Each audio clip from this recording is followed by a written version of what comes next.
Pemberlakuan Kitab Undang-Undang Hukum Pidana atau KUHP baru menuai beragam tanggapan. Sejumlah pasal dinilai membawa semangat pembaruan hukum nasional, namun tak sedikit pula yang memicu polemik di tengah masyarakat.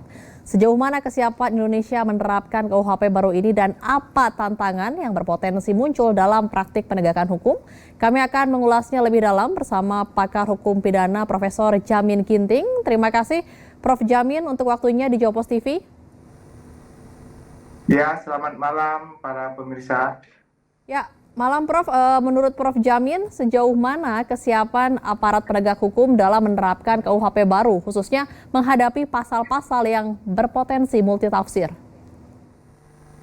Ya, tentu sebenarnya di satu sisi kita sangat menghargai dari tim yang sudah bekerja keras ya, sampai boleh disahkannya kemarin tanggal 2 Januari. Berikut juga selain KUHP ada KUHAP dan undang-undang terkait dengan penyesuaian KUHP. Nah, konsep yang dibawa dalam KUHP yang baru ini tentu didasarkan bukan sistem crime control model, tetapi menggunakan sistem yang disebut sebagai due process of law. Kenapa? Karena sangat menghargai perlindungan terhadap korban dan juga kepada penyelesaian pemidanaan tidak hanya melalui penjara atau kurungan, tetapi lebih mengutamakan konsep pemberian denda. Bahkan ada beberapa tindak pidana yang hanya diberikan sanksi denda dan tidak diberikan sanksi pidana penjara maupun kurungan. Selain itu juga ada konsep baru yang kita ketahui dalam KUHP baru kita, seperti plea bargaining, yaitu pengakuan bersalah sehingga orang itu akan mendapatkan keringanan hukuman yang lebih besar dan proses hukum acaranya juga lebih singkat. Dan juga ada restoratif justice, ya, di mana restoratif justice tersebut dapat memberhentikan kasus tersebut dalam tingkat penyidikan, penuntutan maupun di tingkat pengadilan. Ya, tentu ada beberapa syarat-syarat yang harus dipenuhi sebelum adanya restoratif justice tersebut, ya. Contoh, untuk tindak pidana yang menyangkut nyawa dan tubuh tidak diperbolehkan restoratif justice, termasuk narkotika, korupsi dan terorisme. Nah, jadi ini yang menjadi dasar kebaharuan dari KUHP itu. Selain itu juga ada yang disebut sebagai perjanjian agreement penundaan penuntutan, ya, atau DPA, ya, Deterrent Preference Agreement, di mana khusus untuk korporasi nantinya dapat diberikan kesempatan untuk mengembalikan atau membayar cicilan, ya. Nah, jadi menurut saya KUHP maupun KUHP ini lebih responsif, ya, menghadapi penyelesaian sengketa pidana itu tidak semata-mata dengan penghukuman, ya, berupa penjara pidana kurungan maupun pidana penjara, tetapi penyelesaiannya diutamakan adalah mengurangi pemidanaan penjara dan kurungan, begitu. Barusan disebutkan juga oleh Prof. Jamin tentang plea bargaining.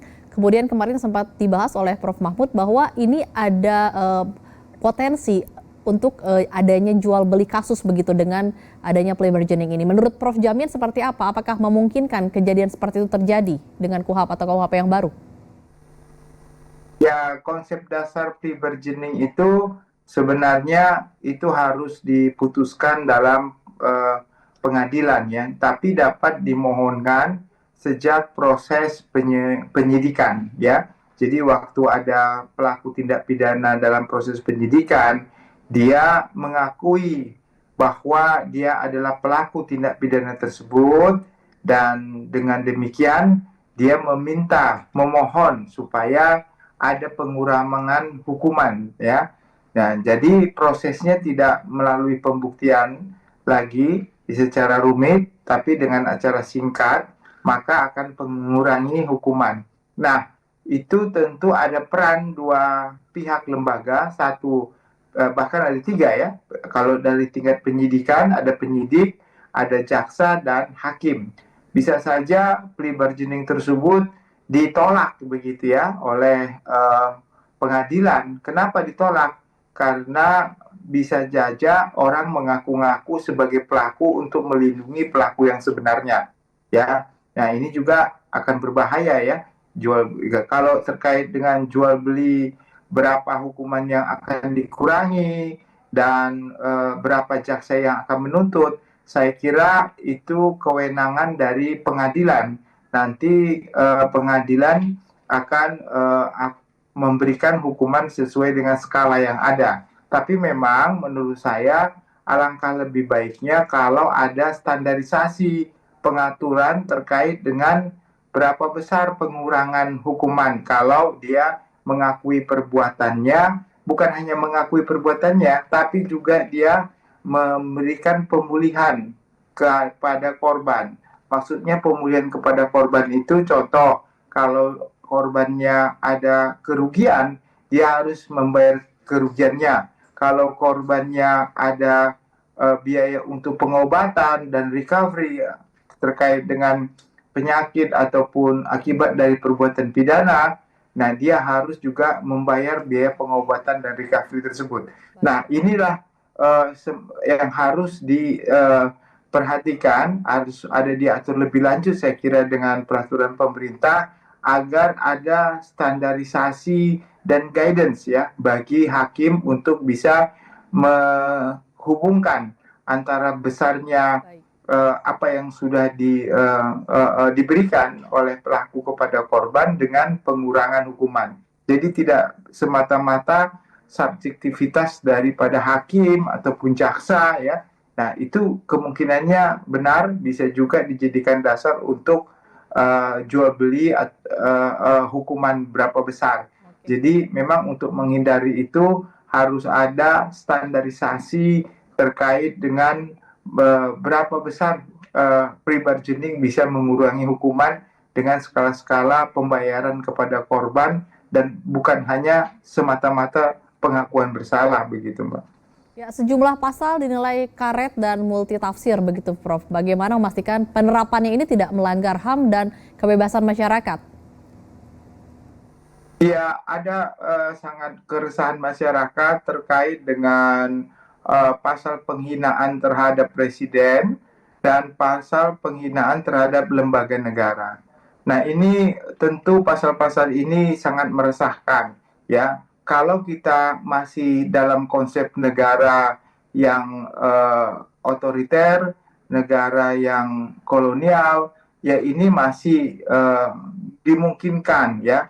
Tetapi dengan negara yang modernisasi saat ini yang cukup berkembang, negara-negara yang berkembang, negara yang mengakui hak asasi manusia cukup besar, itu sudah ditinggalkan sama sekali. Jadi pemimpin, contohnya presiden dan wakil presiden, itu pemimpin negara itu tidak sama kedudukannya dengan rakyat dalam hal proses penghinaan. Jadi tidak ada perlakuan khusus.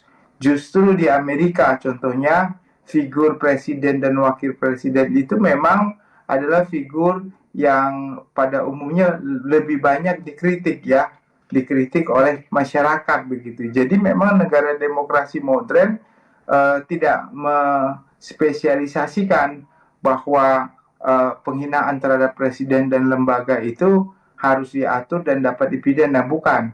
Kecuali memang kalau ada ancaman yang menjurus kepada pembunuhan ya, menjurus kepada percobaan melakukan pembunuhan, itu makanya sangat disayangkan, apalagi di situ negara Belanda sendiri yang kita banyak menganut prinsip pidananya sudah tidak mengatur lagi terkait dengan penghinaan terhadap raja di Belanda dan ratu di Belanda ya, begitu sudah lama ditinggalkan. Nah jadi kita seperti menghidupkan kembali ini suatu kemunduran ya saya rasa terhadap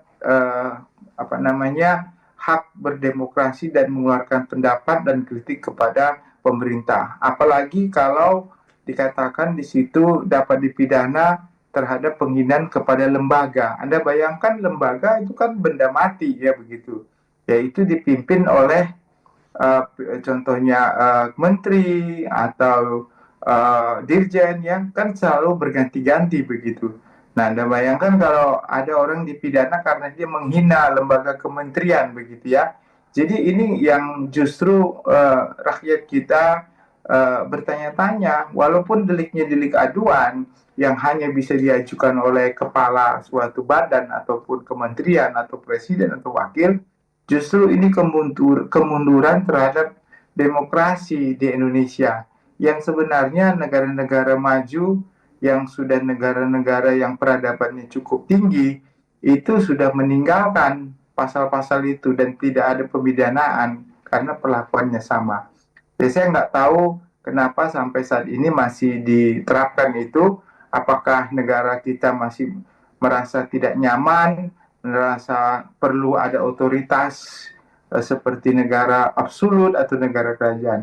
Negara-negara seperti Turki itu masih, negara-negara di Timur Tengah masih ada dan gitu ya. Nah, tapi itu kan negara-negara yang justru ya dari sisi kemerdekaan demokrasinya sangat berbeda lah ya dengan kita yang memang benar-benar menjunjung tinggi hak asasi dan demokrasi. Jadi menurut saya seharusnya ini menjadi bahan kajian kepada pelaku pejuang hak asasi dan juga kita sebagai masyarakat untuk bisa diuji material ya.